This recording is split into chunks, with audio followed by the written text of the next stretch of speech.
Buat teman-temanku yang baru gabung, bisa cek di playlist untuk urutan videonya, dan bisa juga cek di playlist untuk judul barunya. Bab 643 Sombong. Lautan langsung diwarnai merah darah saat hiu raksasa mengejarnya. Pada saat ini, dua tangan berbulu besar terulur dari laut. Lebarnya hampir 100 meter. Mereka meraih mulut hiu itu dan mematahkannya. Mulut hiu itu terbelah dua. Bahkan tubuhnya hampir terkoyak. Darah mengalir keluar. Seekor kera raksasa muncul dari laut. Ia membuka mulutnya yang penuh dengan gigi, dan menggigit hiu tersebut, merobek sebagian besar daging hiu. Ini kera air. Ini sangat kuat. Setidaknya itu setara dengan raja tingkat puncak. Tidak bagus, itu menargetkan kita. Seseorang berseru. Pada saat itu, mata besar kera air menatap ke langit, dipenuhi aura brutal. Untungnya, hanya perlu beberapa kali melirik sebelum ia meraih bangkai hiu tersebut dan perlahan tenggelam ke laut, menghilang. Binatang iblis di lautan sungguh kuat. Lu Ming diam-diam menghela nafas. Hal yang paling menakjubkan adalah monster di laut itu terlalu besar. Seringkali panjangnya ratusan meter atau ribuan meter. Di darat, hanya ada sedikit tubuh sebesar itu, kecuali mereka adalah binatang mengerikan yang kuat yang mewarisi garis keturunan binatang dewa. Di lautan, hukum rimba ditampilkan lebih jelas. Lu Ming terus terbang. Sepanjang jalan, dia melihat binatang laut yang lebih besar dan kuat. Suatu kali, mereka bertemu dengan binatang laut yang tampak seperti naga banjir. Panjangnya 2000 meter, dan auranya tidak terbatas. Itu pastinya adalah binatang laut yang setara dengan tingkat samudera spiritual. Untungnya, mereka menghindarinya dari jarak jauh, jika tidak, konsekuensinya tidak dapat diprediksi. Pantas saja dikatakan bahwa kapal tidak bisa bergerak maju di samudera astral yang kacau balau. Jika sebuah kapal berada di lautan pasti akan dicabik-cabik oleh binatang laut raksasa tersebut. 5 hari kemudian, ada badai petir di depan. Belok kanan dan maju. Feng Fengshi berteriak sambil menaiki Flying Tiger bersayap 4 yang pertama. Orang-orang dari karavan api segera mengubah arah dan terbang ke kanan. Dalam sekejap mata, sudah 7 hari sejak mereka melaut. Lu Ming fokus untuk memahami konsep guntur dan tinju bintang yang meledak. Dia menghabiskan sisa waktunya mengolah api energi mentalnya. Selain itu, Lu Ming telah mengembangkan tinju bintang peledak ke tingkat kedua selama perjalanan. Kekuatannya sudah dianggap lumayan. Lagi pula, dia kurang latihan dan tidak baik mengambil pohon kuno pemahaman jalan untuk dibudidayakan. Kecepatan kultivasinya secara alami tidak cepat. Bass dan EBSCP, suara mendesing. Pada malam hari ke-8, serangkaian suara mendengung tiba-tiba terdengar di depannya saat suara itu mendekat dengan kecepatan yang sangat cepat. Tidak bagus, ini ikan todak, kumpulan ikan todak. Raungan keras bergema di seluruh macan terbang bersayap 4. Bersiaplah, bersiaplah untuk bertempur. Begitu dia selesai berbicara, serangan yang menyilaukan telah terjadi di depannya. Harimau terbang bersayap 4 Lu Ming berada di belakang formasi dan tidak diserang. Dia melihat ke depan. Langit di depannya penuh sesak. Mereka adalah sejenis ikan bersayap. Panjangnya sekitar setengah meter dan mulutnya tajam seperti anak panah. Suara mendesing. Suara mendesing. Ikan ini dikenal dengan nama ikan todak. Mereka mengepakkan sayapnya, dan tubuh mereka melesat seperti anak panah, menembus udara dan mengeluarkan suara robek. Sebagian besar ikan ini hanya berada pada level Grandmaster seni bela diri, tetapi jumlahnya terlalu banyak. Sejumlah kecil dari mereka telah mencapai tingkat raja bela diri. Ledakan, ledakan, serangan warna-warni terjadi, dan sejumlah besar ikan panah terbang terbunuh, jatuh ke laut seperti tetesan air hujan. Semuanya, serang. Cepat bunuh kumpulan ikan todak terbang ini dan tinggalkan tempat ini. Chen Zhao meraung sambil melayang di udara. Dengan satu serangan telapak tangan, ribuan ikan panah terbang terbunuh, menunjukkan kekuatan alam raja bela diri LV7. Lu Ming menggelengkan kepalanya dan tidak bergerak. Meski ada banyak ikan todak terbang, kekuatan tempur mereka tidak kuat. Mereka tidak dapat menimbulkan banyak kerugian pada karavan dan tidak membutuhkan bantuannya. Di sisi lain, Xian Yanxing tidak berniat bergerak. Dia terus duduk bersila. Benar saja, tidak butuh waktu lama hingga gerombolan ikan todak hampir semuanya terbunuh. Karavan berhasil keluar dan terus terbang ke depan. Bas! Tiba-tiba, sesosok tubuh muncul di depan Lu Ming dan yang lainnya.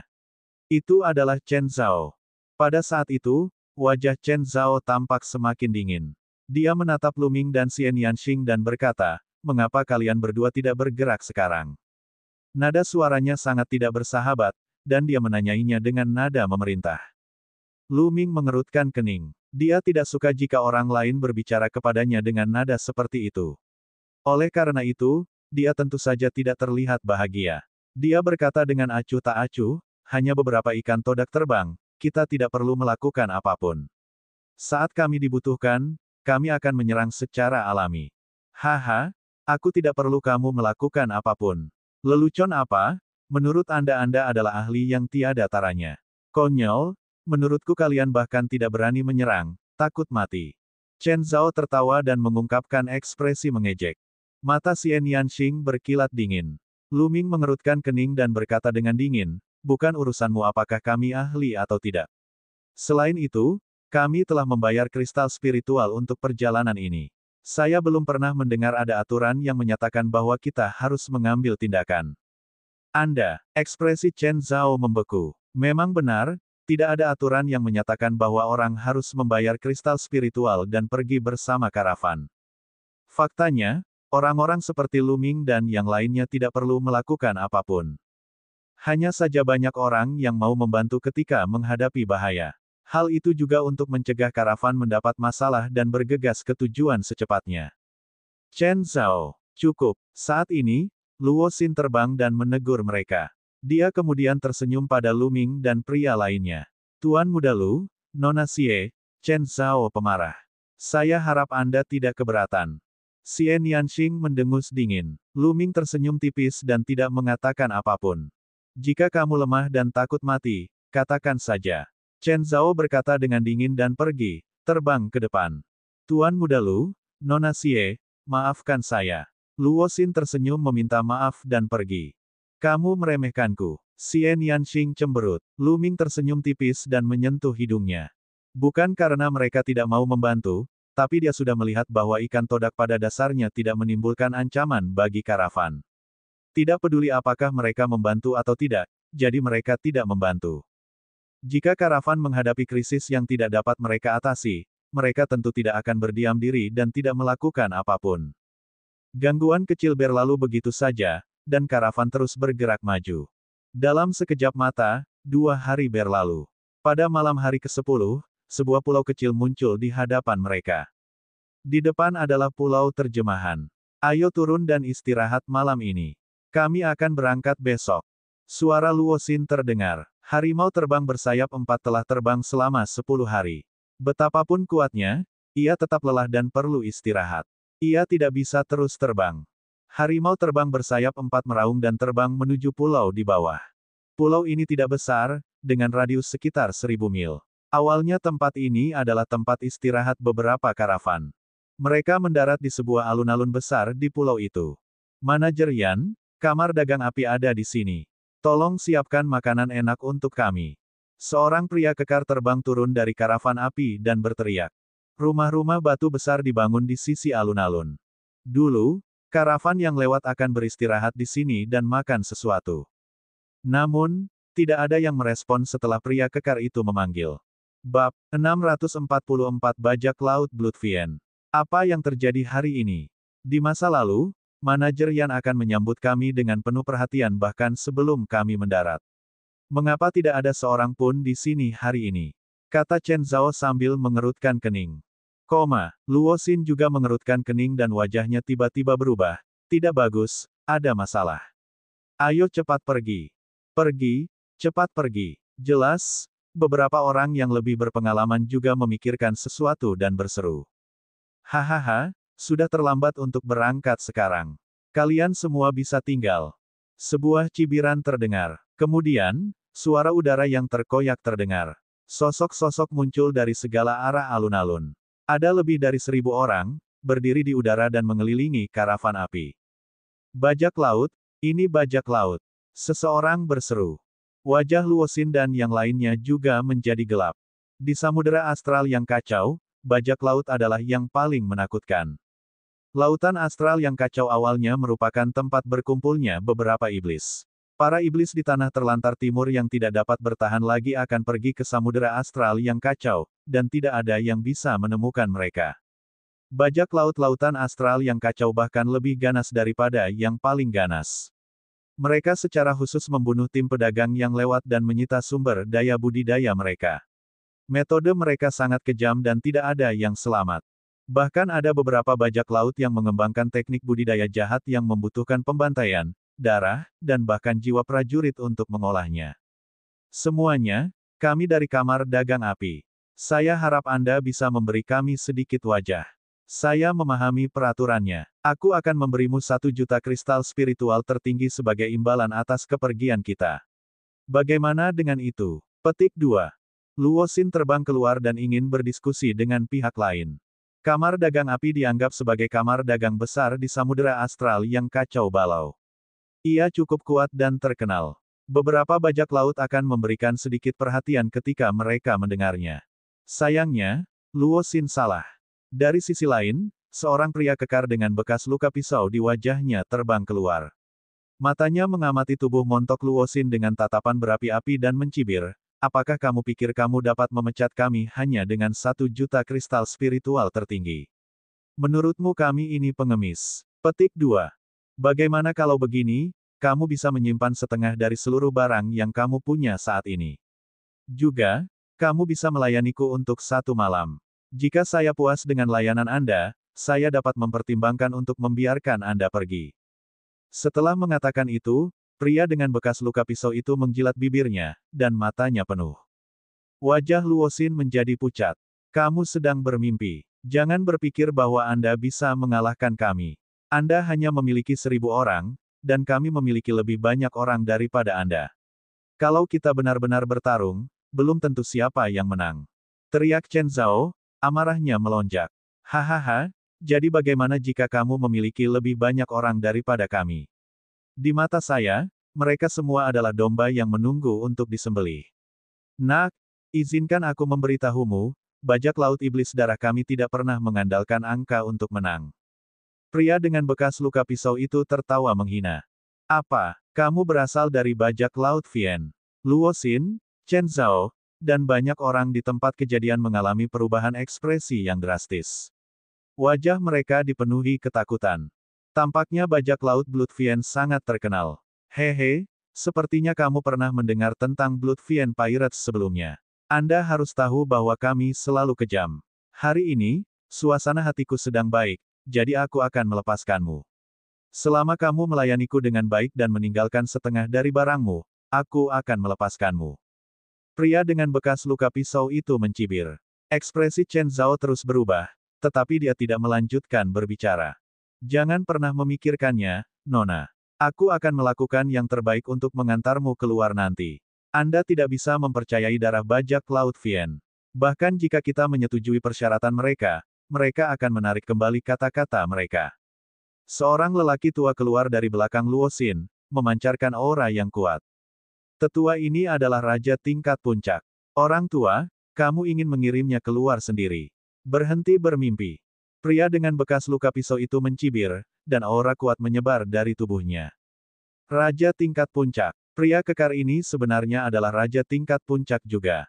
Tidak hanya itu, aura kuat lainnya juga muncul di belakang pria kekar dengan bekas luka pisau itu.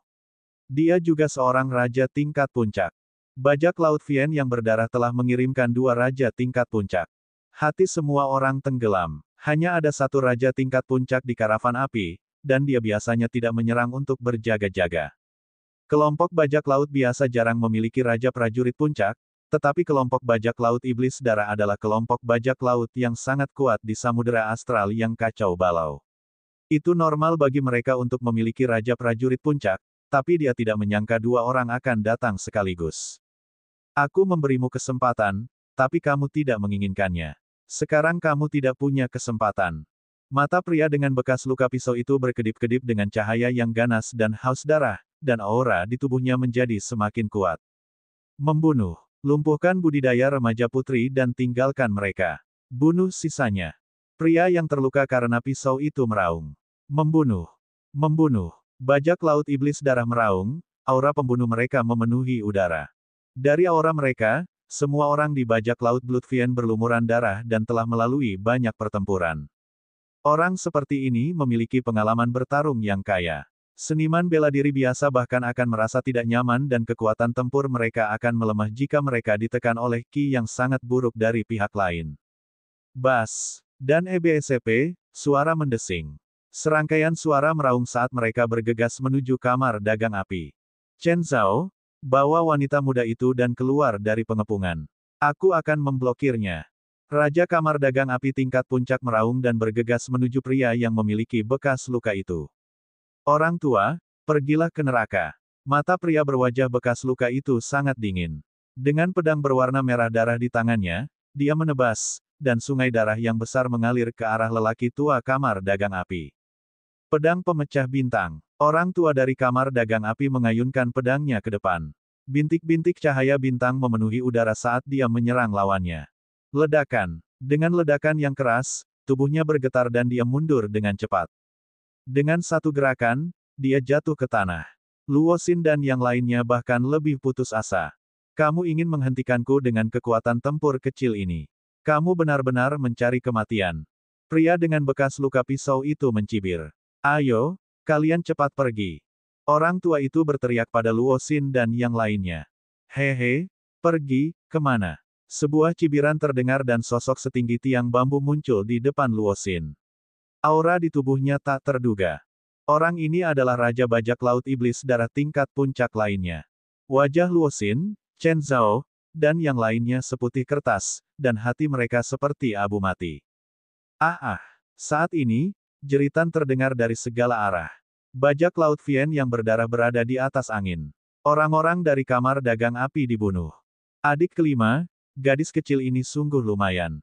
Setelah kamu bermain dengannya, kamu harus membiarkan aku bermain dengannya.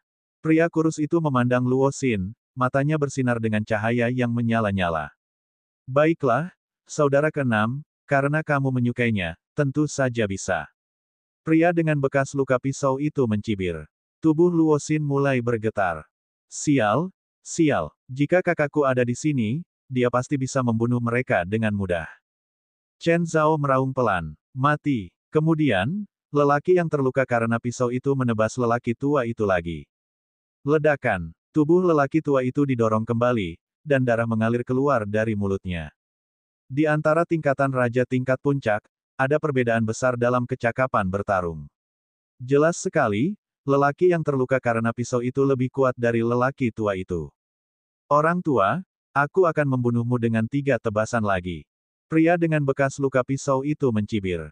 Kamu tidak punya kesempatan. Saat ini, suara yang jelas terdengar. 2 pemuda, 1 laki-laki dan 1 perempuan, tiba-tiba muncul di belakang yang lebih tua. Bab 645 Biarkan aku berlatih tinju. Pria yang terluka karena pisau itu terkejut. Dia bahkan tidak melihat bagaimana kedua orang itu muncul. Kedua orang ini secara alami adalah Lu Ming dan Xie Nianxing. Pria berwajah bekas luka itu menghela nafas lega saat melihat usia Lu Ming dan Xie Nianxing.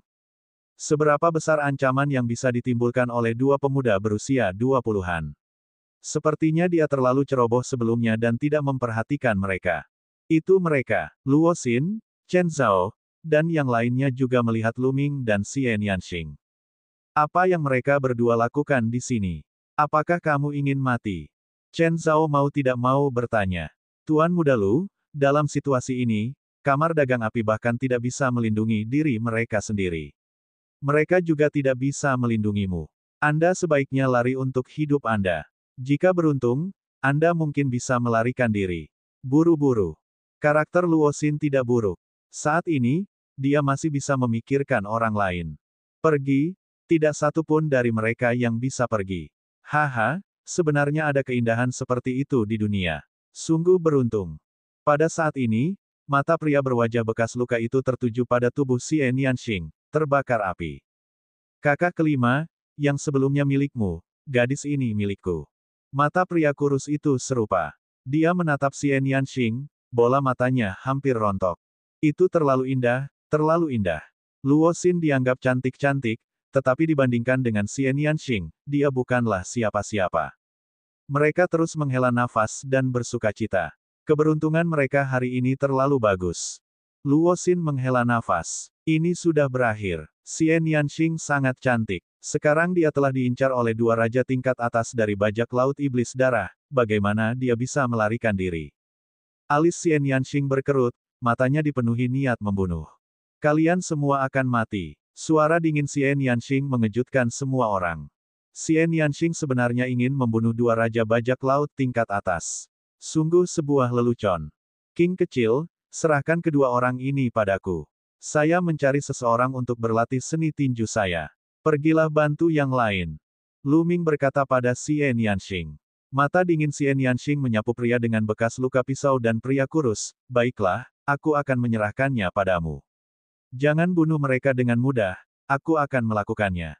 Baiklah, Lu Ming mengangguk. Yang lainnya tercengang. Apa yang dilakukan Lu Ming dan Xian Yanxing? Mungkinkah di dalam hati mereka, pria dengan bekas luka pisau dan pria kurus adalah sampah yang bisa dibunuh sesuka hati? Ini adalah dua tingkatan raja tingkat puncak. Anak sapi yang baru lahir sebenarnya tidak takut pada harimau. Senior, bantulah yang lain.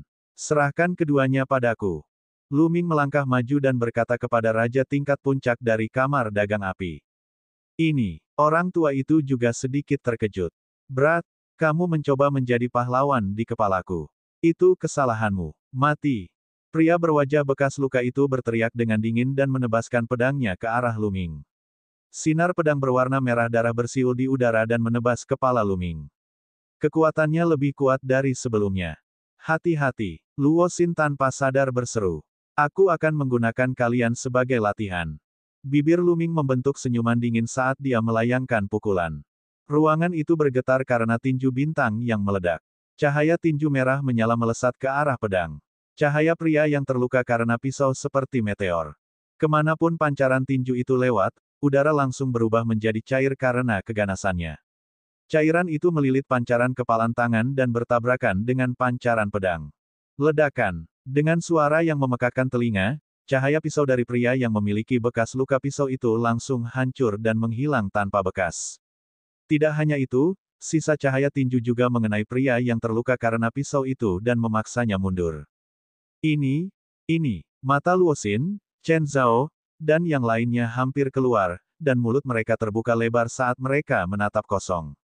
Lu Ming sebenarnya telah menghancurkan suar pedang pria kekar di bas, yang sangat sombong tadi, dengan satu pukulan dan memaksanya mundur.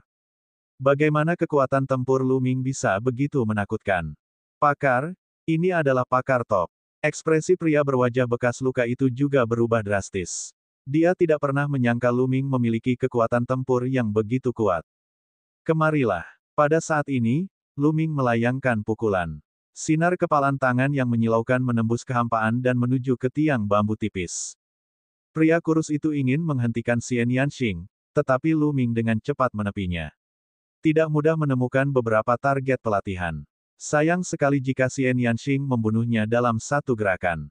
Pancaran tinju yang meledak menciptakan tekanan yang sangat besar pada pria kurus itu. Dia hanya bisa memblokirnya dengan seluruh kekuatannya. Ledakan. Cahaya kepalan tangan meledak, dan tiang bambu tipis itu terlempar sejauh 1000 meter. Ayo bergabung dan bunuh kecil ini. Pria yang terluka karena pisau itu meraung. Baiklah. Bas. Pria kurus dan pria dengan bekas luka pisau bergabung. Keduanya melepaskan kekuatan penuh mereka dan menyerang Lu Ming. Bagus. Lu Ming melancarkan dua pukulan berturut-turut. Cahaya kepalan tangan meledak, merobek kehampaan ribuan meter jauhnya dan meledak ke arah mereka berdua. Dengan dua dentuman keras, keduanya terlempar oleh pancaran tinju. Suara mendesing. Segera setelah itu, dua lampu tinju lagi menembus kehampaan dan menuju ke arah mereka berdua.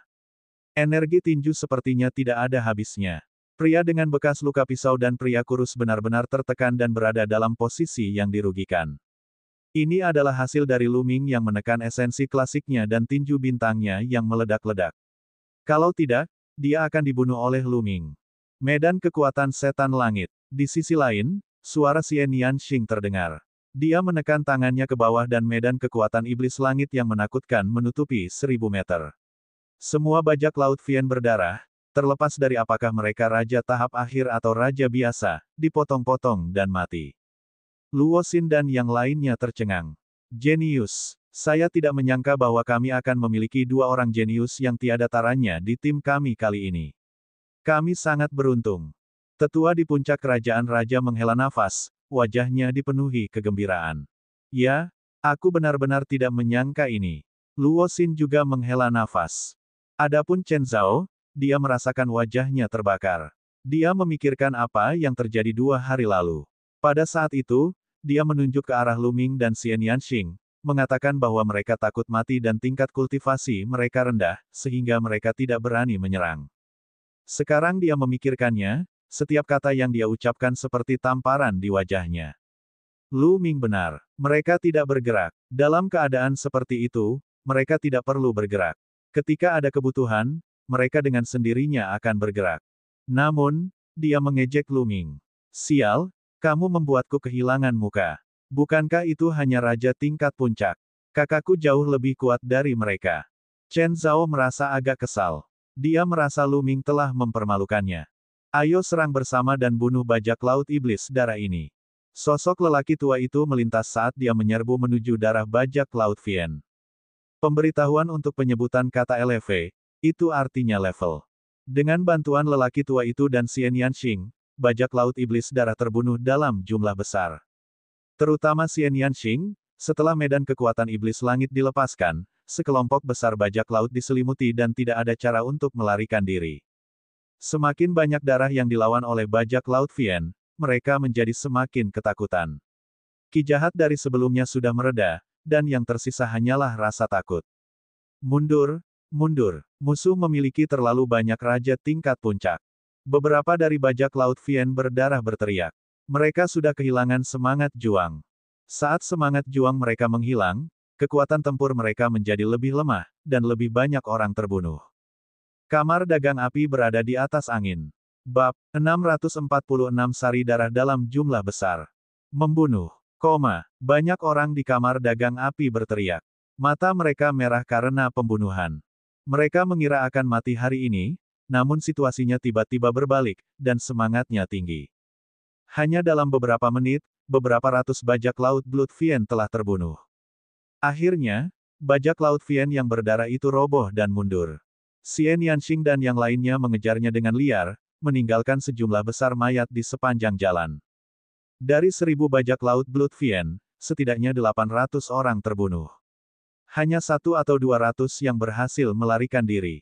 Ledakan, ledakan, kekuatan tinju Lu Ming seperti pelangi. Kekuatan tinju yang menakutkan dan kuat menembus kehampaan seperti meteor, terus-menerus meledak ke arah pria yang terluka karena pisau dan tiang bambu tipis. Seolah-olah tidak ada akhirnya.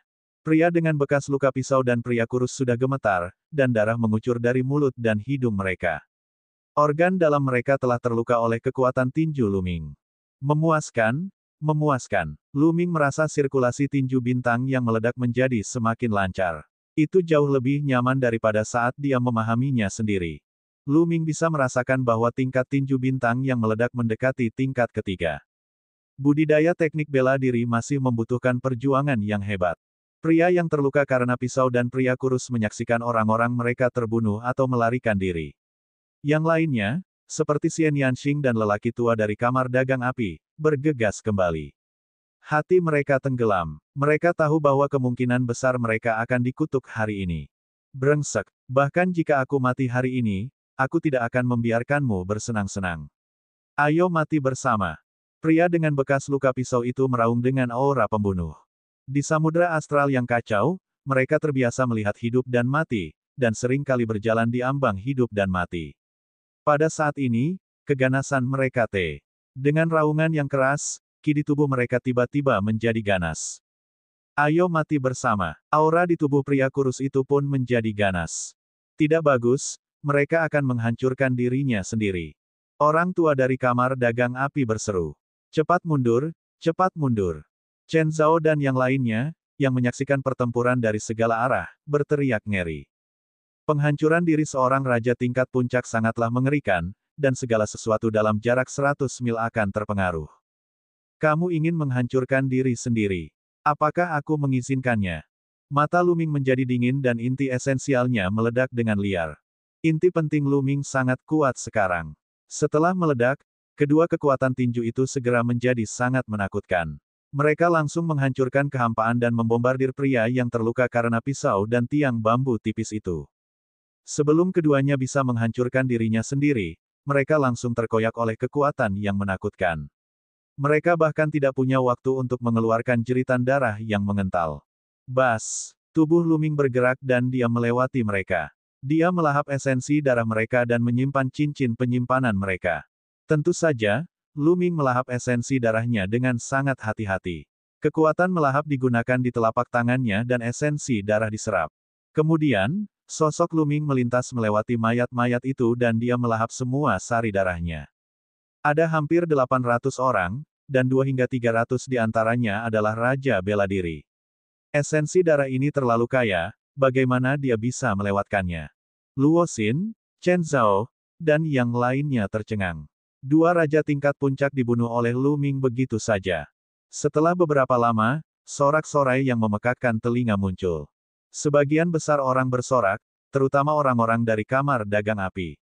Mereka sering mengunjungi samudera astral yang kacau dan secara alami mengetahui reputasi bajak laut Vian. Mereka awalnya mengira bahwa mereka akan dikutuk kali ini. Namun, mereka tidak menyangka bahwa Lu Ming dan Xian Yanxing memiliki kekuatan yang luar biasa. Mereka sebenarnya adalah dua prajurit raja puncak muda yang bisa dengan mudah menghancurkan lawan mereka. Setelah lolos dari kematian, mereka secara alami bersorak, bahagia, dan gembira.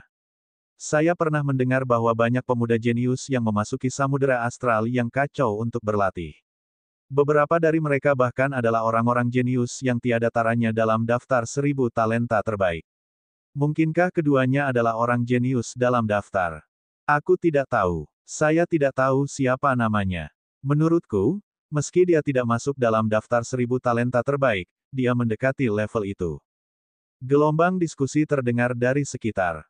Tuan Muda Lu, Nona Xie, terima kasih atas bantuan Anda kali ini. Luo Xin sangat berterima kasih.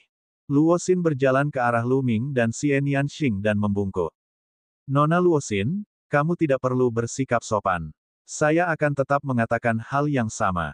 Jika Lu ini perlu mengambil tindakan, Lu ini pasti akan mengambil tindakan. Lu Ming tersenyum tipis. Jika kita tidak bergerak, seseorang mungkin akan mengusir kita. Xian Yanxing mendengus dan melirik ke arah Chen Zhao, yang berdiri tidak jauh dari situ. Tentu saja, Chen Zhao juga mendengar ini. Apa yang bisa dibanggakan? Bukankah dia hanya seorang raja tingkat puncak? Butuh waktu lama baginya untuk membunuh dua bajak laut, dan nama mereka tidak ada dalam daftar 1000 talenta terbaik. Apa yang dia banggakan? Jika kakak laki-laki saya tidak berusia lebih dari 30 tahun, dia akan masuk dalam daftar 1000 talenta terbaik. Chen Zhao mengertakkan gigi dan mengepalkan tangannya. Baiklah, ayo istirahat. Lu Ming melangkah menuju sebuah rumah batu. Yang lain juga mulai membersihkan medan perang. Dia masuk ke rumah batu, tapi tidak ada siapa-siapa di sana. Jelas sekali bahwa orang-orang di pulau ini semuanya telah terbunuh oleh darah bajak laut Vian. Lu Ming secara acak menemukan rumah batu dan mulai memurnikan esensi darah.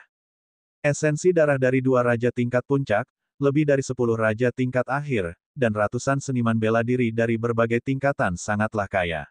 Lu Ming menggunakan semuanya untuk meningkatkan 9 garis keturunan naga miliknya. Sayangnya, itu tidak membantu 9 garis keturunan naga naik ke tingkat ke-9 kelas raja. Untuk naik ke kelas raja tingkat 9, jumlah esensi darah yang dibutuhkan sangat besar, dan jumlah ini jauh dari cukup.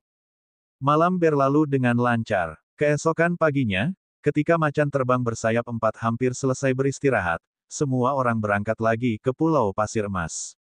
Meskipun mereka menemui masalah dalam perjalanan, bahkan kelompok bajak laut kecil, kelompok ini bahkan tidak memiliki raja tingkat puncak dan dengan mudah dikalahkan. 5 hari kemudian, mereka akhirnya sampai di Pulau Pasir Emas. Pulau Pasir Emas dianggap relatif besar dan terkenal di antara banyak pulau di Samudra Astral yang kacau balau. Ia memiliki keliling beberapa ratus ribu li dan seperti sebuah benua. Ada banyak pasir emas di atasnya, itulah sebabnya dinamakan Pulau Pasir Emas. Di wilayah laut dengan radius puluhan juta mil, Pulau Pasir Emas merupakan tempat berkumpulnya banyak orang.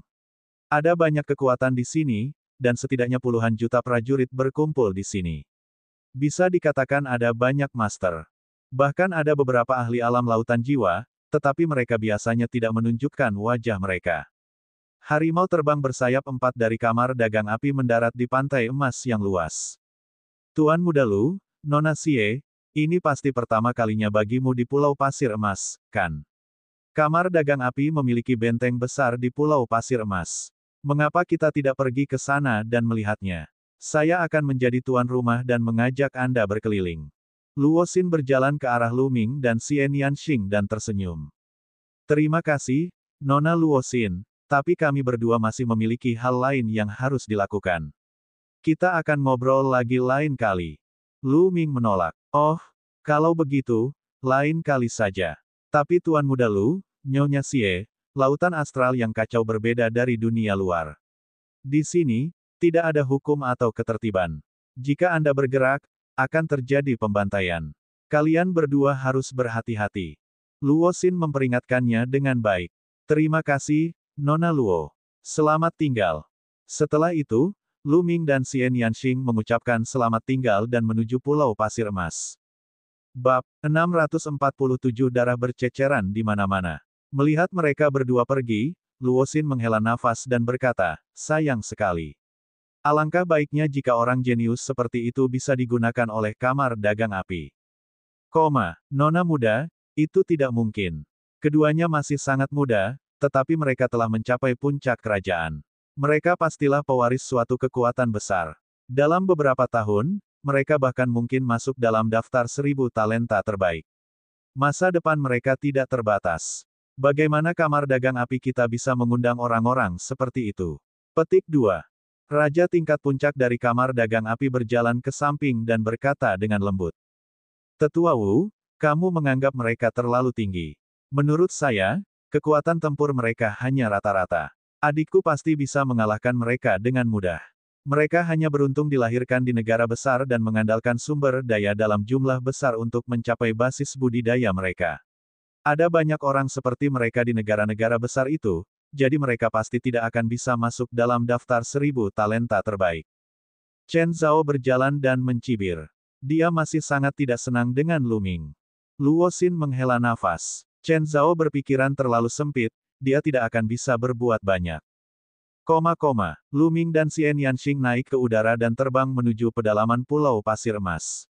Segera, sebuah kota besar muncul di depan mereka.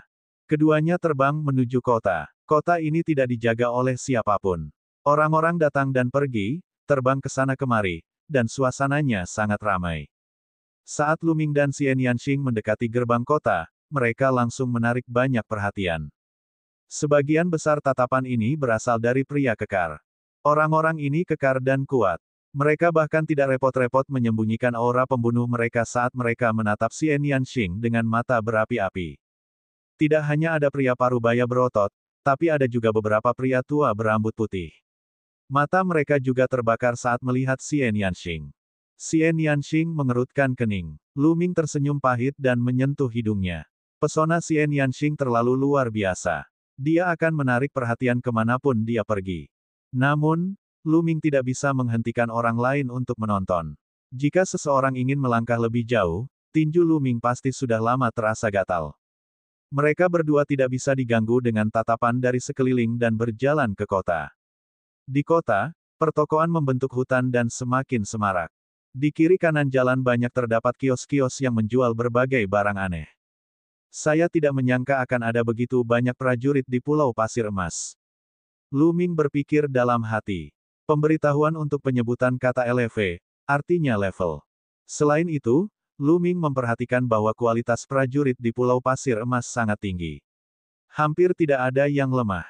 Lu Ming meliriknya dan melihat bahwa kebanyakan dari mereka berada di level Raja Bela Diri. Tentu saja, ada juga prajurit di bawah pangkat Raja Bela Diri, tapi mereka semua adalah Grandmaster seni bela diri tingkat tinggi.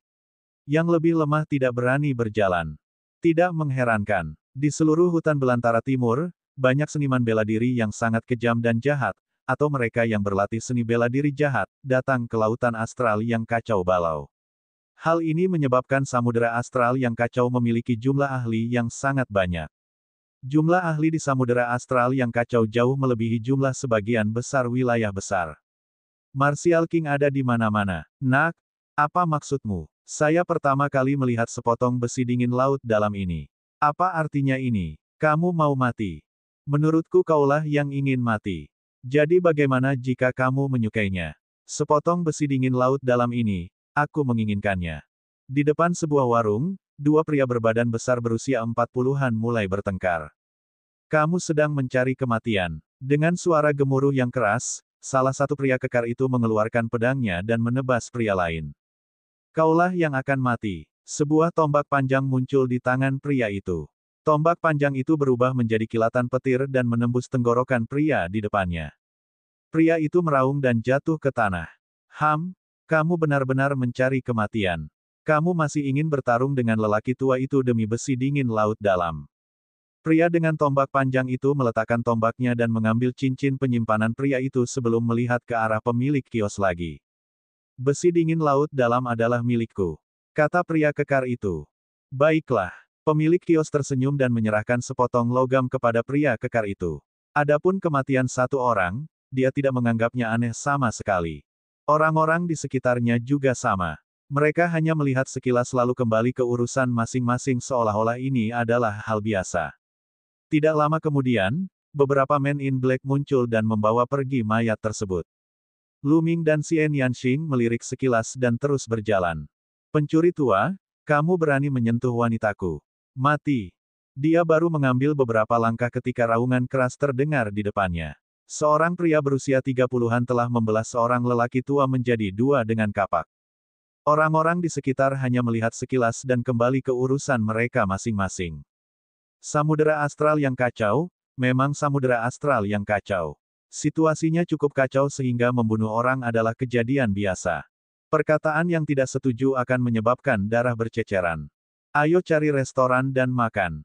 Lu Ming berkata pada Xian Yanxing. Keduanya juga terbiasa melihat badai dan telah mengalami pertarungan hidup dan mati yang tak terhitung jumlahnya.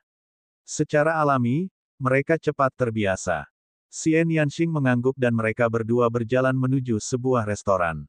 Ledakan. Saat mereka tiba di pintu masuk restoran, seluruh restoran meledak dengan suara keras. Kayu pecah dan kerikil beterbangan kemana-mana. Beberapa orang dengan budidaya rendah terluka langsung oleh kerikil. Lu Ming melambaikan tangannya dan esensi klasiknya meledak. Bagian depan pecahan kerikil dan kayu yang ditembakkan ke arahnya hancur. Bas. Dan EBSP, suara mendesing. Lusinan sosok terbang keluar dari lantai 9. Sarang, mereka yang mengutuk dan minum bahkan tidak bisa beristirahat dengan tenang. Mana yang berkelahi di restoran? Kutukan terdengar. Ledakan. Dan EBSP, dua sosok melonjak ke langit dari debu dan mulai bertarung, aura kuat mereka memenuhi udara. Salah satunya adalah pria berotot, sedangkan yang lainnya adalah pria tua. Keduanya adalah seniman bela diri ranah Raja Bela Diri LV9. Banyak orang langsung tutup mulut. Ledakan, ledakan. Keduanya bertukar puluhan gerakan di udara. Pada akhirnya, pria kekar itu menjadi lebih kuat dan membunuh Otua dengan satu serangan pedang. Sial, kamu berani melawanku, kamu mencari kematian. Pria kekar itu mengutuk. Dia mengambil cincin penyimpanan dan hendak pergi. Tunggu sebentar. Seorang pria pendek dan gemuk berpakaian seperti penjaga toko terbang ke langit dan berkata sambil tersenyum, kalian berdua telah menghancurkan restoran saya. Anda bahkan belum membayarnya dan ingin pergi. Itu terlalu tidak bermoral. Fatih, kamu masih ingin aku memberi kompensasi. Hehe, menurutku kamu bosan hidup. Pria kekar itu melirik ke arah penjaga toko yang pendek dan gemuk itu dan memperlihatkan senyuman garang. Ini hanya bisnis kecil-kecilan. Jika Anda menghancurkan restoran, Anda harus membayarnya. Penjaga toko yang pendek dan gemuk berkata sambil tersenyum. Mengimbangi. Baiklah, aku akan menggunakan kepalamu sebagai kompensasi. Pria berotot itu tertawa terbahak-bahak dan mengayunkan pedangnya ke tenggorokan manajer pendek dan gemuk itu. Penjaga toko yang pendek dan gemuk itu masih tersenyum. Ketika pedang pria kekar itu hendak mendekatinya, dia memukul telapak tangannya. Sebuah telapak tangan besar mengembun dan menghancurkan cahaya pedang pria kekar itu, lalu menangkapnya di tangannya. Raja tingkat puncak. Ah, saya akan membayar. Saya akan membayar. Pria kekar itu berteriak ketakutan. Namun, dengan genggaman tangannya, tubuh pria kekar itu meledak dan sebuah cincin penyimpanan terbang ke tangan manajer pendek dan gemuk itu. Bukankah akan baik-baik saja jika kamu memberi kompensasi lebih awal? Aku harus membangun kembali restorannya lagi. Sungguh rugi, sungguh rugi. Manajer pendek dan gemuk itu menghela nafas berulang kali. Sepertinya kita harus pindah ke restoran lain untuk makan. Lu Ming agak terdiam. Tempat ini cukup menarik. Bagaimana menurutmu? Xian Yanxing tersenyum tipis, memperlihatkan dua gigi taring kecil. Bab 648 Tim Petualang Serigala Sendirian. Memang tempat ini sangat menarik. Bagi yang kuat, ini adalah surga, tetapi bagi yang lemah, ini adalah neraka. Mereka harus hidup dalam ketakutan, kalau tidak mereka bisa dibunuh kapan saja. Di restoran lain, pelayan dengan hormat menyambut Lu Ming dan istrinya dengan senyum tersanjung di wajahnya. Pelayannya bahkan bukan seorang Grandmaster seni bela diri. Di Pulau Pasir Emas, dia berada di urutan terbawah dalam hierarki. Siapapun bisa membunuhnya dengan satu jari. Oleh karena itu, dia hidup dalam ketakutan dan gentar. Kedua tamuku, jika kamu butuh sesuatu, katakan saja padaku. Pelayan mengundang Lu Ming dan Xian Yanxing ke meja di lantai 2 dan bertanya kepada mereka sambil tersenyum.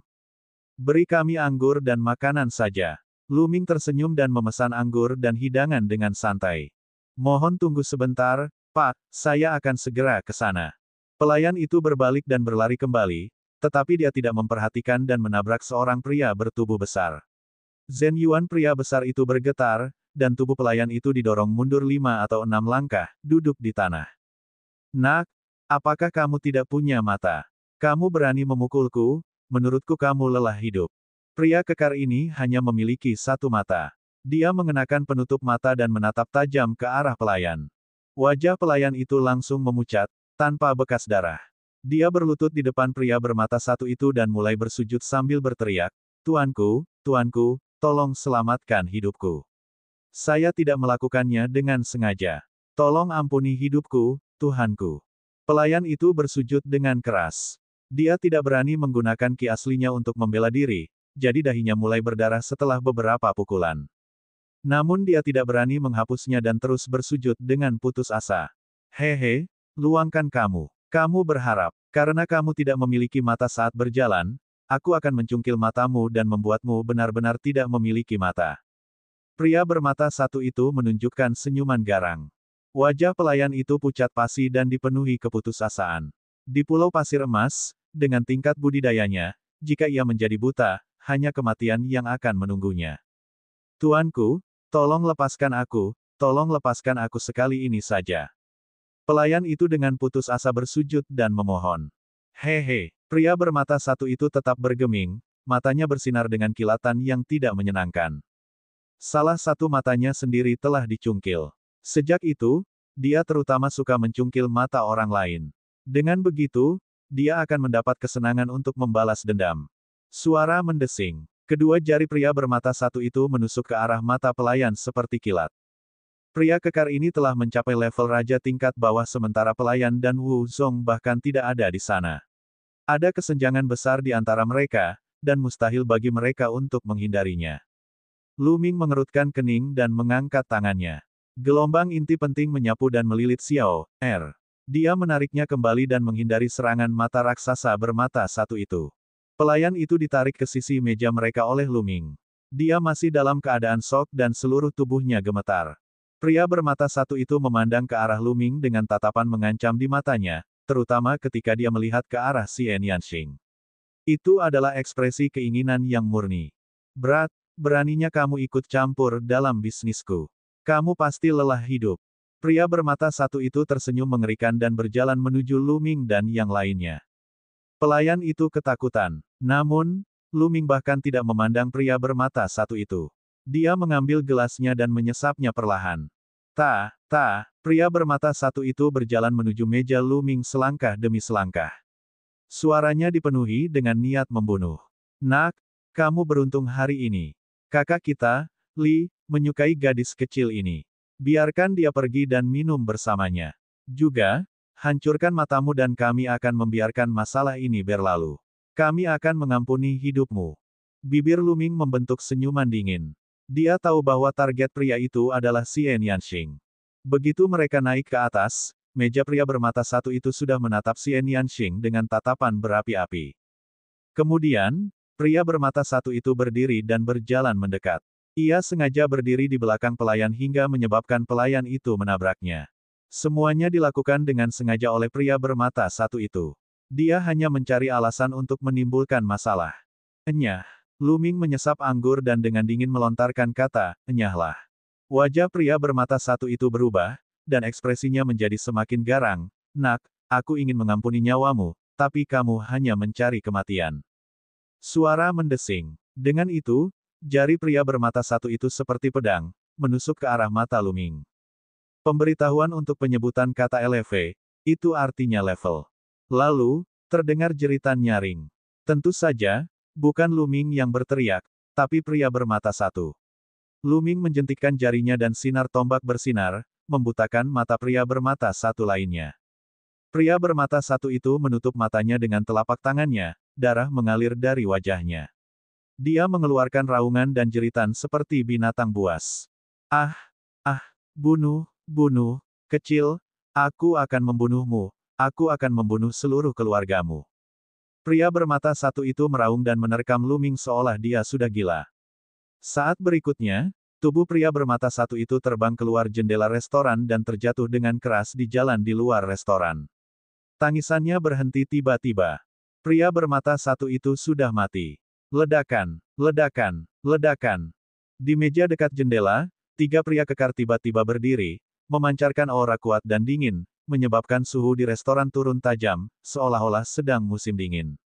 Pria bermata satu itu berada di meja yang sama dengan ketiga orang tadi. Itu hanya angin. Dia dari tim petualang Serigala Tunggal. Anak itu dalam bahaya. Dia baru saja membunuh salah satu anak buah Lonewin. Angin sendirian tidak akan pernah melepaskannya. Itu sudah pasti. Di Pulau Pasir Emas, tim petualang Serigala Tunggal cukup kuat. Angin tunggal ini terbiasa menjadi tiran. Kuncinya adalah kakak laki-lakinya, Serigala yang sendirian. Dia adalah raja tingkat puncak. Orang-orang di sekitar mereka saling berbisik. Kebanyakan dari mereka menyombongkan diri pada Luming dan Xian Yanxing. Wajah pelayan itu menjadi semakin pucat ketika dia mendengar nama tim petualang Serigala Tunggal, dan tubuhnya gemetar.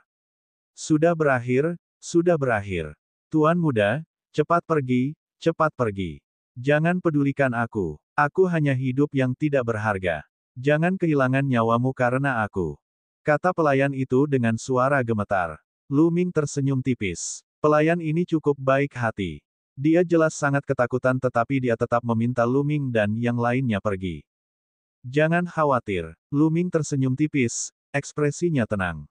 Bang, bang. Pada saat ini, ketiga pria kekar itu sudah berjalan ke arah Luming dan yang lainnya. Orang di depan berusia 30-an. Lehernya sedikit bengkok, tapi matanya sangat dingin. Dia menatap Luming dan berkata dengan dingin, bocah nakal, beraninya kamu membunuh anggota tim petualang Serigala Tunggal. Aku akan membuat hidupmu seperti neraka hari ini. Lalu, dia menoleh untuk melihat Xian Yanxing. Matanya mengamati tubuh Xian Yanxing dari atas ke bawah, memperlihatkannya, gadis kecil, buat garis yang jelas dengan anak ini sekarang, lalu kembalilah bersamaku untuk melayaniku dengan baik. Jadilah pelayanku, dan kemudian kamu bisa hidup nyaman di Pulau Pasir Emas. Apakah kamu mengerti? Buru-buru. Bodoh. Luming menyesap anggurnya lagi dan berkata dengan acuh tak acuh. Mata Gu Feng bersinar dengan keganasan. Dia memandang Luming dan berkata, nak, apa yang kamu katakan? Aku tidak peduli dari kekuatan macam apa kamu berasal, tetapi ketika kamu berada di samudera astral yang kacau dan di Pulau Pasir Emas, bahkan jika kamu seorang naga, kamu masih harus melingkar. Bas. Sebelum dia bisa menyelesaikan kalimatnya, Gu Feng sudah mulai bergerak. Cakarnya diarahkan ke tenggorokan Luming. Gu Feng adalah ahli ranah Raja Bela Diri LV7. Bab 649 Pemusnahan Total. Namun, sebelum cakar Gu Feng mencapai Luming, dia diselimuti oleh medan kekuatan yang sangat besar. Gerakannya langsung menjadi lambat seperti siput. Menggerutu, aku bahkan tidak bisa makan dengan tenang. Sangat mengganggu. Xian Yanxing berkata dengan dingin. Wajah Gu Feng menunjukkan ekspresi ketakutan. Dia ingin menoleh, tapi dengan keras, dia berubah menjadi genangan kabut darah. Ya, di bawah medan kekuatan yang menakutkan, dia berubah menjadi genangan darah. Tidak ada yang tersisa darinya kecuali cincin penyimpanannya, yang ditangkap oleh Xie Nianxing. Orang lain di restoran itu terkejut. Metode Xie Nianxing benar-benar jahat. Dia bahkan tidak bergerak dan mengubah Gu Feng menjadi awan kabut darah. Itu sungguh menakutkan dan membuat kulit kepala orang tergelitik. Adapun dua pria kekar bersama Gu Feng, wajah mereka menjadi pucat, tanpa bekas darah. Kamu membunuh satu-satunya angin, pemimpin kami tidak akan membiarkanmu pergi. Pemimpin kita adalah Raja Puncak. Salah satu dari mereka berkata dengan suara gemetar. Oh, jadi pertarungan ini tidak bisa dihindari. Lu Ming bertanya. Tidak, lumayan. Pria kekar itu menjawab. Baiklah, kalau begitu kalian berdiri di sini dulu dan tunggu kami selesai makan. Lu Ming berkata dengan acuh tak acuh. Dia mengambil gelasnya dan menyesapnya. Xie Nianxing juga sama, tetapi wajahnya sedikit dingin. Kedua lelaki kekar itu berdiri di sana. Mereka ingin pergi tetapi tidak berani. Mereka hanya bisa saling memandang dan berdiri di sana, tidak tahu apa yang sedang dilakukan Lu Ming. Beberapa menit kemudian, Lu Ming selesai makan dan berdiri. Dia berkata kepada pelayan, "Adik, kamu boleh pergi." Ah! Pelayan itu tertegun, tapi dia masih menatap kedua pria dari serigala yang sendirian itu dengan ketakutan.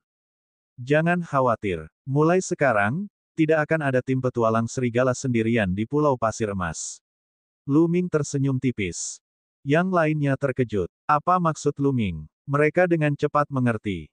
Lu Ming memandang kedua pria kekar itu dan berkata, "Pimpin jalan." Apa? Kedua pria besar itu sedikit terkejut. Memimpin jalan menuju sarang tim petualang serigala tunggalmu. Ayo cepat. Mata Lu Ming menjadi dingin dan niat membunuh memenuhi udara. Kedua pria kekar itu bergidik. Lu Ming sebenarnya ingin pergi ke sarang tim petualang serigala tunggal. Apa yang akan dia lakukan? Hancurkan tim petualang serigala tunggal. Mungkinkah aku benar-benar memprovokasi dua iblis yang seharusnya tidak aku provokasi kali ini? Hati kedua pria itu menjadi dingin. Jika kamu tidak ingin segera mati, cepatlah. Niat membunuh di mata Lu Ming semakin kuat. Kedua pria kekar itu menjadi pucat dan buru-buru mengangguk.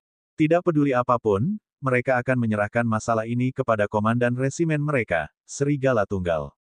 Mereka berdoa dalam hati agar serigala yang sendirian dapat membunuh Lu Ming dan Xie Nianxing.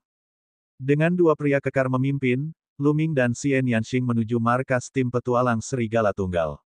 Ayo pergi dan lihat. Kedua pemuda ini sebenarnya akan membunuh untuk masuk ke sarang tim petualang serigala tunggal.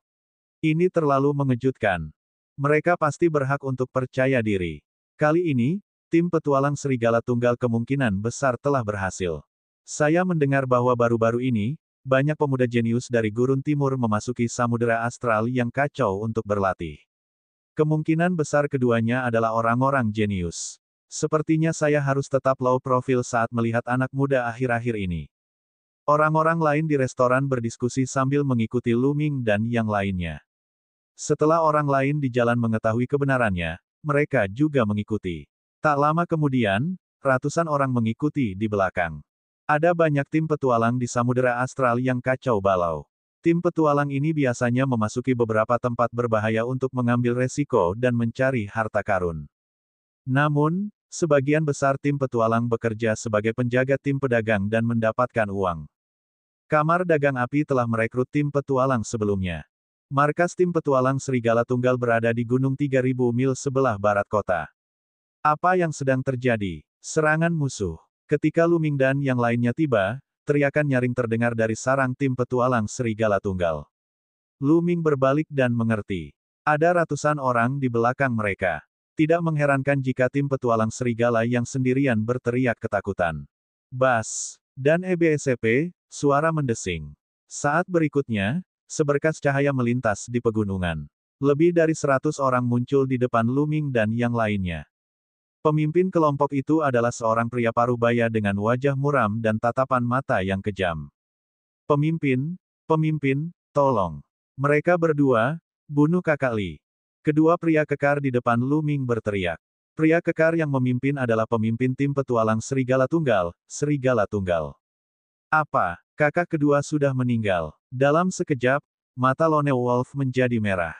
Dia kemudian memandang Lu Ming dengan tatapan membunuh dan berkata dengan suara yang sangat dingin, "Bocah, apapun alasannya, aku akan mengulitimu hidup-hidup dan mencabut uratmu setelah kamu membunuh saudara keduaku.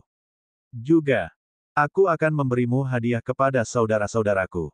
Mereka akan bergiliran melayani Anda. Anda akan kenyang." Gulang memandang Xie Nianxing. Begitu Xie Nianxing mengatakan itu, semua orang yang sendirian menatapnya dengan mata membara. "Oh, awalnya aku ingin menjelaskan kepadamu kenapa aku membunuh saudara keduamu, tapi sepertinya hal itu tidak perlu dilakukan sekarang." Lu Ming tersenyum tipis. Lautan astral yang kacau mengikuti hukum kelangsungan hidup, hukum rimba. Logika omong kosong apa ini? Itu tidak berfungsi sama sekali di sini. Selama masih ada kekuatan, pasti ada alasan. Lu Ming memahami hal ini dengan sangat cepat. Puff, puff. Lu Ming menjentikkan jarinya dan dua lampu tombak ditembakkan, membunuh dua pria kekar yang memimpin jalan. Kemudian, dia melangkah maju dan berjalan menuju serigala yang sendirian. Mati. Mata Gulang menjadi dingin. Serigala raksasa muncul di atas kepalanya, dan aura kekerasan dan haus darah meledak. Bas! Kaki Lone Wolf menendang ke udara dan sosoknya segera berubah menjadi serangkaian bayangan, menerkam ke arah Lu Ming dengan kecepatan yang mencengangkan. Ekspresi Lu Ming tetap tenang. Tombak panjang terkondensasi di tangannya. Dengan lambaian lengannya, tombak panjang itu melesat seperti sambaran petir. Saat berikutnya, jeritan melengking terdengar, dan sesosok tubuh mundur dengan panik. Itu adalah Gulang. Pada saat ini, matanya dipenuhi rasa tidak percaya. Dadanya tertusuk tombak panjang. Kekuatan penghancur yang kuat telah menghancurkan organ dalamnya. Satu gerakan, hanya gerakan biasa, dan tombak panjang telah menembus jantungnya. Tombak itu terlalu cepat dan tajam. Dia tidak bisa menghindarinya sama sekali.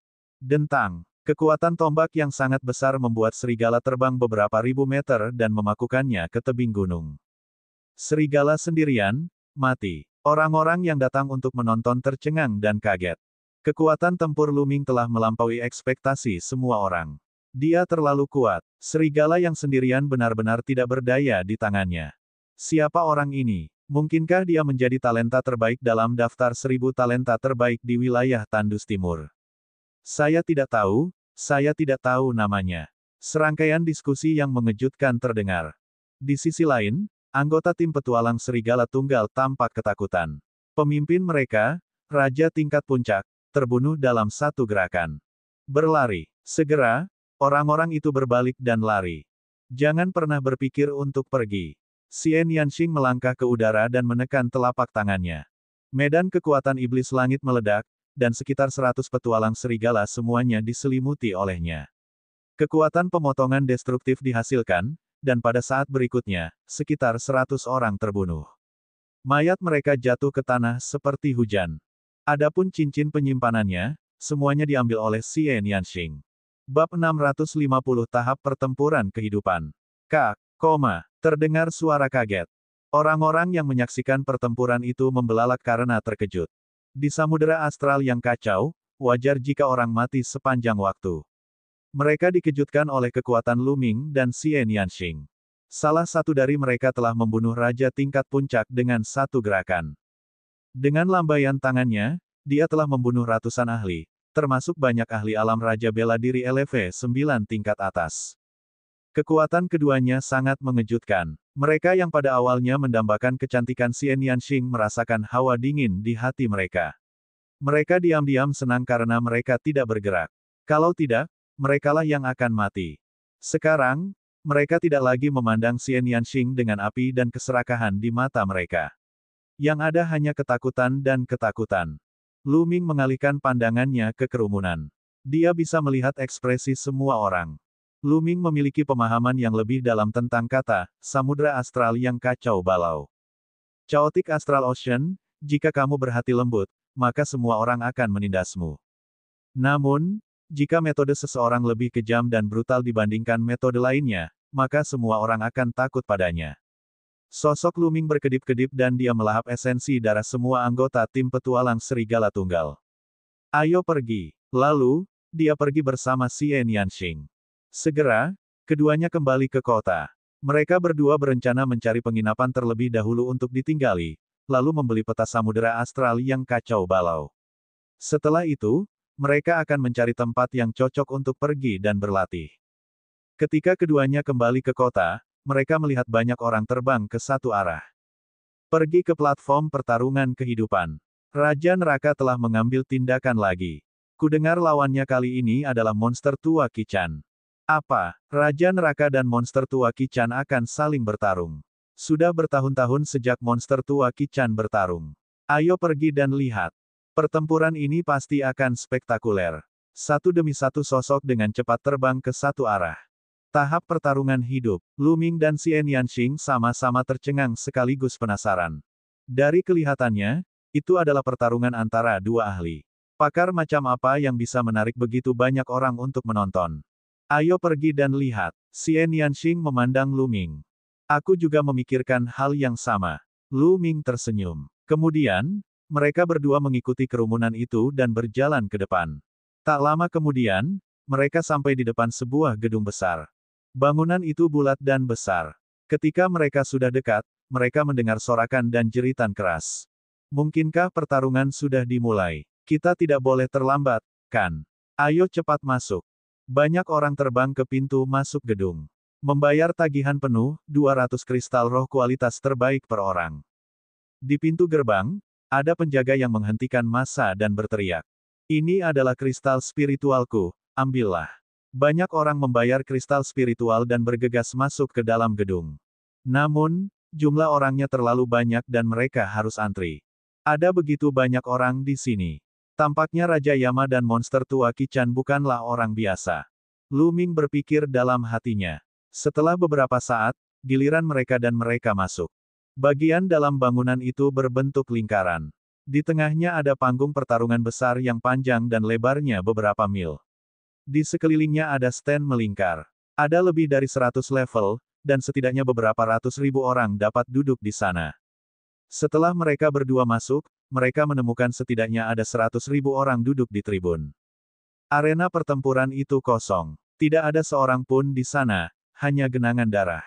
Apa yang sedang terjadi? Di mana dia? Bukankah Raja Yama bertarung melawan monster tua 7 Diana? Kenapa aku tidak melihatnya? Ya, di mana mereka? Orang-orang yang datang setelahnya berseru. Rakyat, dia baru datang sekarang, di mana dia? Perang telah berakhir. Seseorang berkata, apa, perang telah berakhir, tapi apa hasilnya? Siapa yang menang? Yama menang. Yama dan monster tua Qichan bertarung selama 100 gerakan dan pada akhirnya, monster tua Qichan dibunuh oleh Yama. Maaf saya terlambat. Saya telah menyia-nyiakan 200 kristal spiritual tertinggi. Mari kita saksikan duel lainnya. Banyak orang yang datang terlambat menghela nafas dan mencari tempat duduk.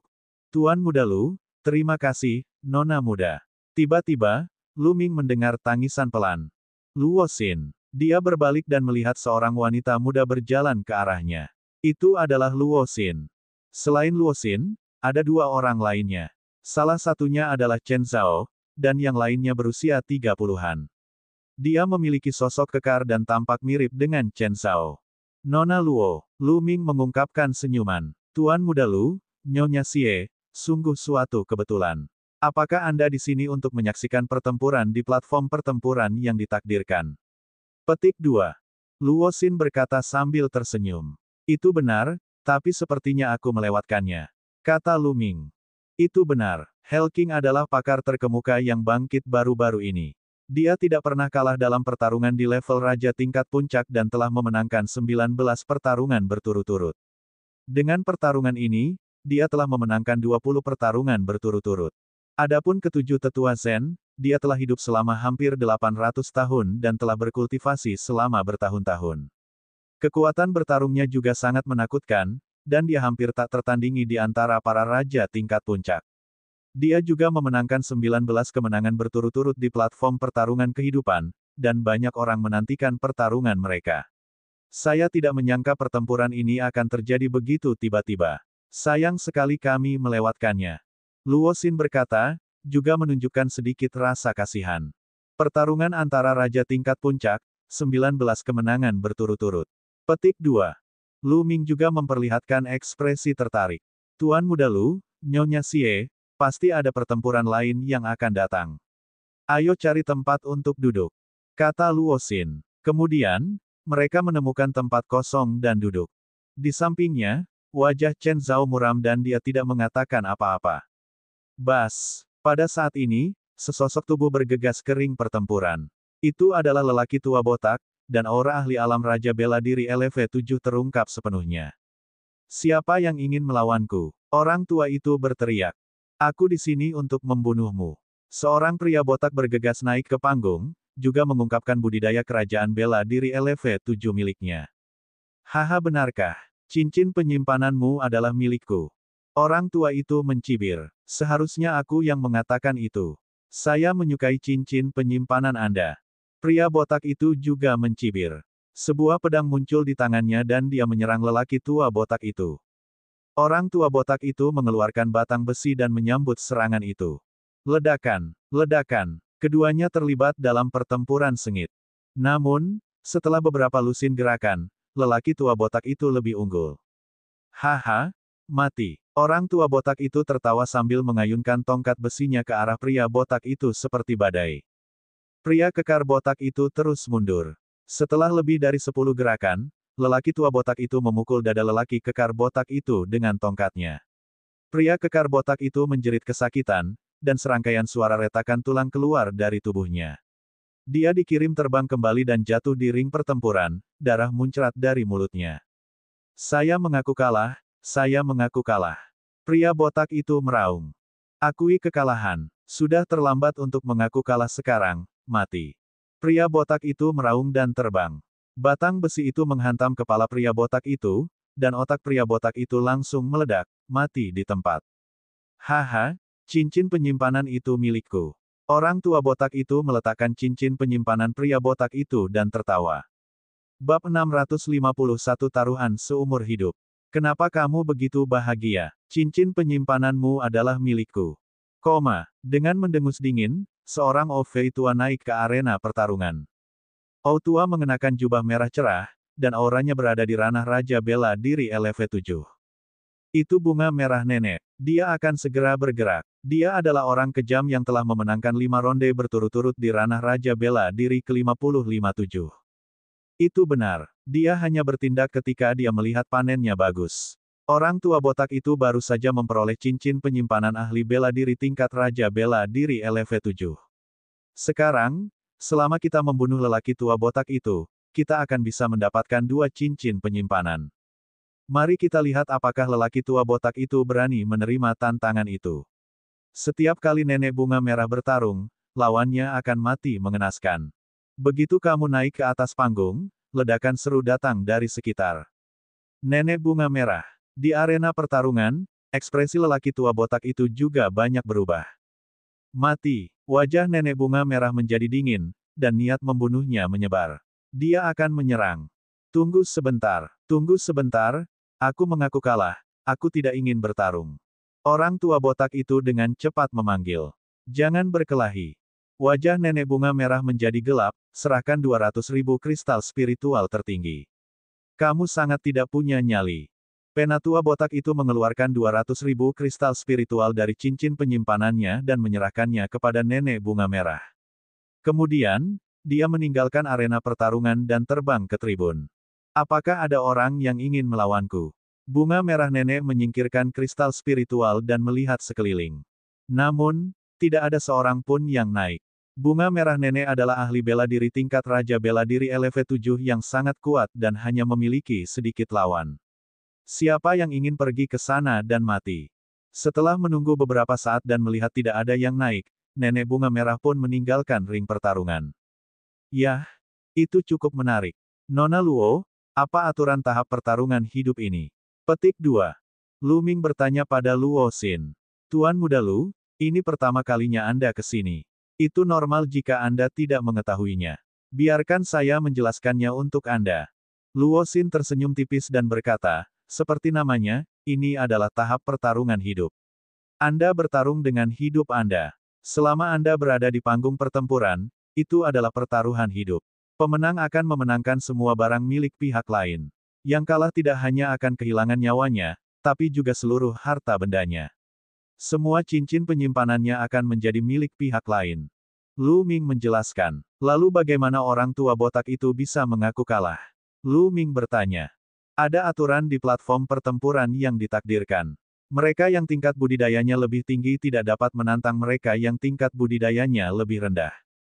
Tentu saja, jika mereka yang tingkat kultivasinya lebih rendah menantang mereka yang tingkat kultivasinya lebih tinggi, itu terserah mereka.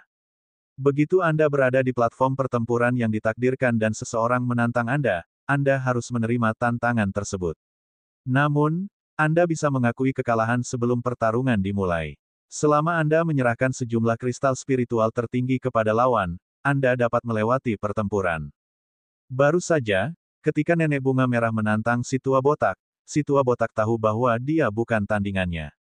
Namun, sebelum pertarungan dimulai, dia langsung mengaku kalah dan bisa meninggalkan panggung selama dia menyerahkan 200.000 kristal spiritual tertinggi padanya. Jika dia mengaku kalah setelah pertempuran dimulai, tetua botak dapat memilih untuk tidak menerimanya sampai dia mengalahkan dan membunuh lawannya untuk mengambil semua harta miliknya. Tentu saja, semakin tinggi tingkat kultivasi seseorang, semakin tinggi pula harga untuk mengakui kekalahan. Jika Raja tingkat puncak mengakui kekalahan sebelum pertempuran, dia harus membayar lawannya 1 juta kristal roh tingkat tertinggi. Luo Xin menjelaskan kepada Lu Ming secara detail. Maka angka kematiannya sangat tinggi. Lu Ming bertanya. Tentu saja, setelah perang dimulai, angka kematian mencapai 80% hingga 90%. Hanya sedikit orang yang bisa melarikan diri dengan nyawanya. Kata Luo Xin. Lu Ming diam-diam terkejut. Angka kematian mencapai 80% hingga 90%. Pada dasarnya, begitu mereka naik, mereka akan menang atau mati. Nona, kenapa kamu banyak bicara dengannya? Tuan muda seperti dia, yang berasal dari kekuatan besar, tidak akan pernah berani melangkah ke tahap pertarungan seperti itu. Ini adalah pertarungan hidup dan mati yang nyata, bukan pertandingan tanding antar sesama murid. Ini adalah pertarungan hidup dan mati, pertarungan segalanya. Di sampingnya, Chen Zhao mengungkapkan ekspresi mengejek dan berkata dengan nada menghina. Lu Ming telah menyebabkan dia kehilangan muka saat itu dan dia masih memikirkannya. Oh, lalu apakah kamu berani naik? Lu Ming memandang Chen Zhao. Wajah Chen Zhao menegang, lalu dia berkata, apa yang kamu tahu? Kakak laki-lakiku telah menang 6 kali berturut-turut, dan dia adalah raja tingkat puncak. Dia jauh lebih kuat dari raja tingkat puncak dari bajak laut darah jahat. Jika kakakku ada di sini terakhir kali, dia bahkan tidak membutuhkan banyak gerakan untuk membunuh mereka. Chen Zhao mengubah topik pembicaraan dan menunjuk pria berotot berusia 30-an di sebelahnya. Kenapa kamu membawa kakakmu keluar? Aku sedang membicarakanmu. Kamu juga seorang raja bela diri LV7, kan? Jika kamu begitu hebat, kenapa kamu tidak menantang nenek bunga merah? Lu Ming terus bertanya. Wajah Chen Zhao menegang dan memerah. Kekuatan tempurnya hanya dianggap biasa di antara raja bela diri LV7. Bukankah dia akan mendekati kematian jika dia naik? Namun, Lu Ming telah memahami hal ini dan dia tidak dapat membantahnya sama sekali. Menarik. Di sampingnya, Xian Yanxing bergumam, menunjukkan ketertarikannya. Lu Ming tersenyum, matanya menunjukkan ketertarikannya. Lu Ming lebih tertarik pada kenyataan bahwa dia harus mempertaruhkan semua asetnya dalam satu pertempuran. Meskipun dia telah mendapatkan 80 juta kristal spiritual tertinggi dari para tetua di lembaga alkimia Laut Awan, dia telah menghabiskan 18 juta kristal spiritual tertinggi ketika dia mencoba menerobos ke alam raja tingkat puncak, jadi dia masih memiliki 60 juta kristal spiritual yang tersisa.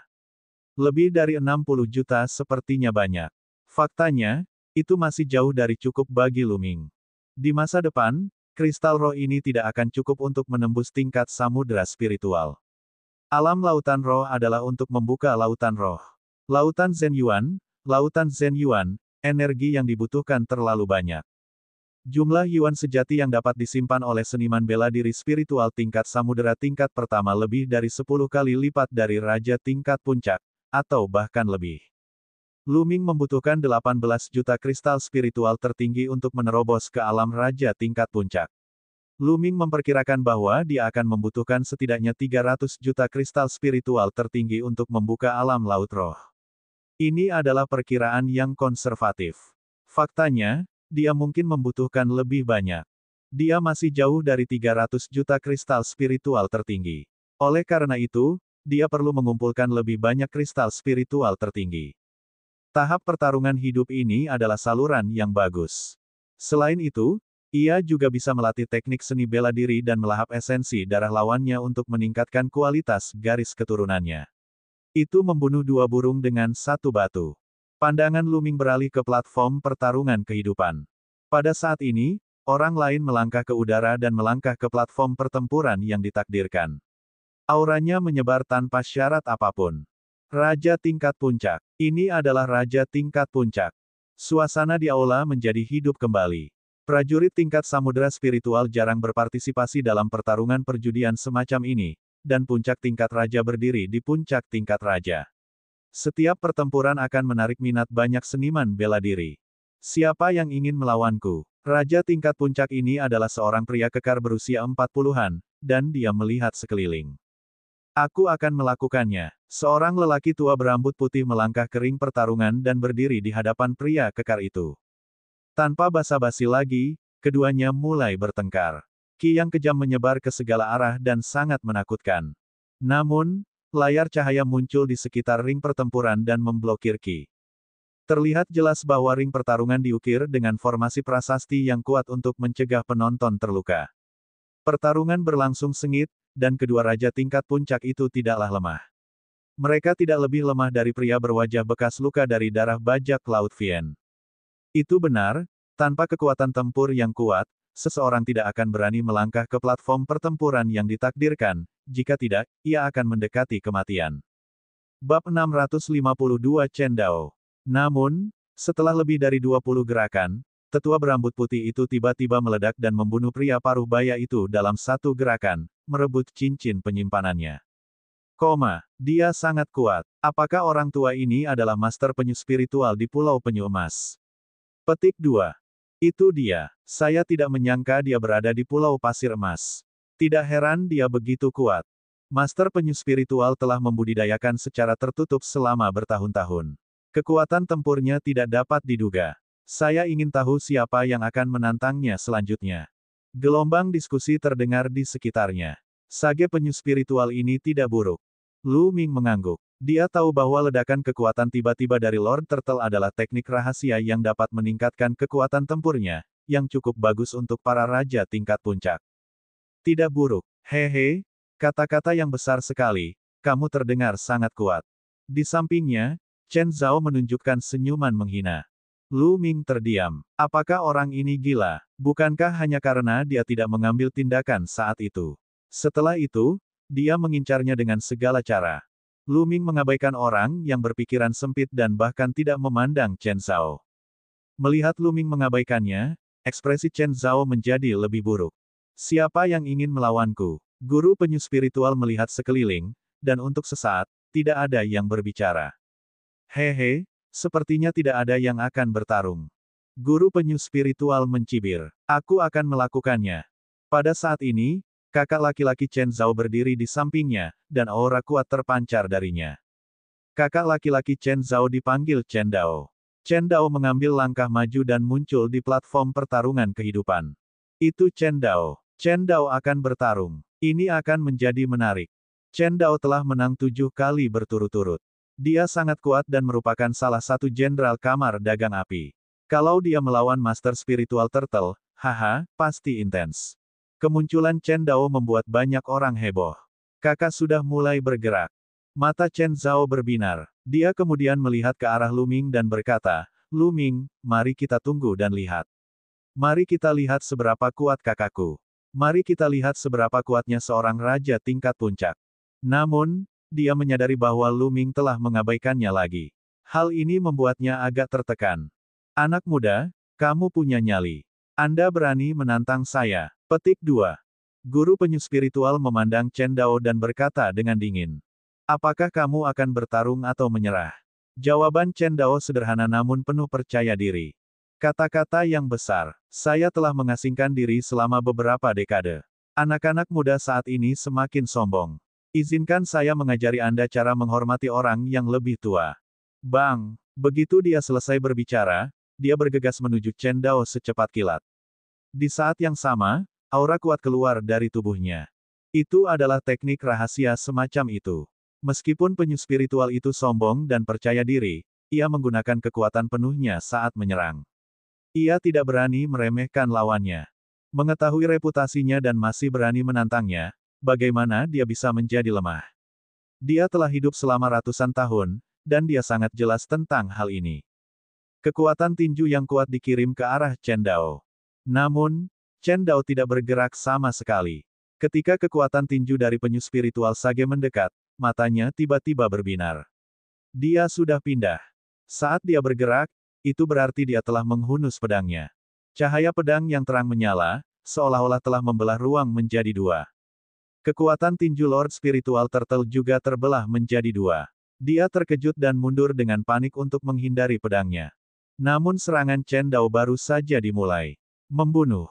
Mati. Chen Dao berteriak dengan momentum yang mencengangkan.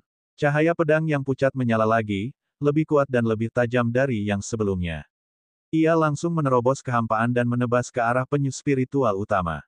Tidak baik. Penyu Lord Spiritual terkejut. Dia mengayunkan tinjunya dan cangkang kura-kura tebal terbentuk di depannya. Dentang. Cahaya bilahnya mengenai cangkang kura-kura, menyebabkannya bergetar hebat dan retak.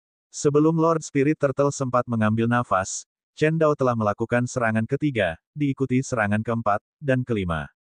Pedang demi pedang, masing-masing lebih kuat dari sebelumnya, menebas penyu Lord Spiritual tanpa henti. Ketika dia melakukan tebasan ketujuh, cangkang kura-kura miliknya meledak dan cahaya pedang menyala. Segera, Chen Dao mencabut pedangnya. Mata Lord Spiritual Turtle melebar. Garis darah muncul di antara alisnya dan memanjang ke bawah. Celepuk. Penyu Lord Spiritual jatuh dan terbelah dua. Penyu spiritual Tuan sudah mati. Sorakan yang memekakkan telinga datang dari kerumunan. Chen Dao telah membunuh Sage penyu spiritual dan meraih 8 kemenangan berturut-turut. Jarang sekali melihat seseorang memenangkan 8 pertandingan berturut-turut. Ini berarti 8 raja tingkat puncak telah mati di tangan Chen Dao. Hehe, apakah kamu melihat itu? Inilah kekuatan kakakku. Chen Zhao melirik Lu Ming dengan puas. Tidak buruk. Lu Ming berkata dengan tenang. Dia berpikir bahwa Chen Dao tidak buruk. Kekuatan pertempuran Chen Dao mungkin mendekati bintang suci. Tentu saja, Chen Dao sudah berusia lebih dari 30 tahun, 10 tahun lebih tua dari konstelasi suci. Dia telah menghabiskan 10 tahun lagi dalam teknik bela diri, niat, dan tubuh fisik. Dari segi potensi, ia tidak bisa dibandingkan dengan konstelasi suci. Daftar 1000 talenta terbaik di wilayah Tandus Timur dipilih oleh kaum muda di bawah 30 tahun. Itu tidak hanya melihat pada kultivasi, tetapi juga bakat, kemampuan bertarung di atas level seseorang, dan potensi.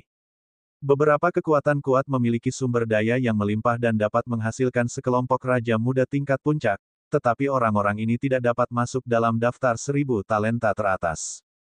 Kamu benar-benar membual. Berapa banyak raja tingkat puncak yang bisa menandingi kekuatan tempur kakakku? Chen Zhao mencibir. Katak di dalam sumur. Xian Yanxing lah yang berbicara. Kamu, apa yang dia katakan? Wajah Chen Zhao memerah. Seseorang akan menantangnya. Lu Ming mengabaikan Chen Zhao dan melihat kering pertarungan. Chen Zhao juga menoleh. Seorang pria muda berjubah merah darah melangkah ke ring pertarungan. Pemuda ini berusia sekitar 26 atau 27 tahun. Dia memiliki ekspresi dingin dan seringai tipis di sudut mulutnya. Dia benar-benar tidak mengetahui kekuatannya sendiri. Dia berani menantang kakakku. Dia hanya mendekati kematian. Chen Zhao tertawa sinis. Namun, Chen Dao, yang berada di ring pertarungan, terlihat serius. Pihak lain hanya berdiri di sana dengan santai, tapi dia membuatnya merasa seolah-olah sedang menghadapi segunung mayat dan lautan darah. Dia berada di bawah tekanan besar. Terlebih lagi, pihak lain masih sangat muda, bahkan belum genap 30 tahun, namun dia berani naik ke atas panggung. Dia jelas tidak sederhana. Bagaimana aku harus memanggilmu? Chen Dao bertanya. Geng darah. Wajah pemuda itu menjadi gelap. Sue Gang. Chen Dao bergumam pada dirinya sendiri sebentar dan kemudian menghela nafas lega. Dia mengira lawannya mungkin adalah talenta terbaik dalam daftar 1000 talenta teratas di wilayah Tandus Timur. Jika dia benar-benar ada dalam daftar, dia harus mempertimbangkan apakah akan bertarung atau tidak. Namun, nama Gang Sue tidak ada dalam daftar 1000 talenta terbaik. Jelas sekali, dia tidak termasuk dalam daftar penguasa. Berjuang atau menyerah? Suara suram Geng Sue terdengar. Bertarung. Chen Dao menjawab dengan tegas. Hehe, bagus, aku sangat takut kamu akan menyerah. Geng Sue menjilat bibirnya, dan ekspresinya menjadi lebih dingin. Ledakan. Pada saat berikutnya, ki darah melonjak ke langit dari tubuh Geng Sue. Telapak tangan besar berwarna merah darah melayang di atas kepalanya dengan 7 cakra perak berputar di sekitarnya. Garis keturunan peringkat ke-7 tingkat raja. Wajah Chen Dao berubah. Mereka yang memiliki garis keturunan kedua yang bisa mencapai tingkat ke-7 tingkat raja adalah orang yang sangat jenius. Misalnya, Qin Qingshan dan bintang suci keduanya adalah raja tingkat ke-7. Pedang perang melayang di atas kepala Chen Dao. Itu hanya garis keturunan kelas raja tingkat 6.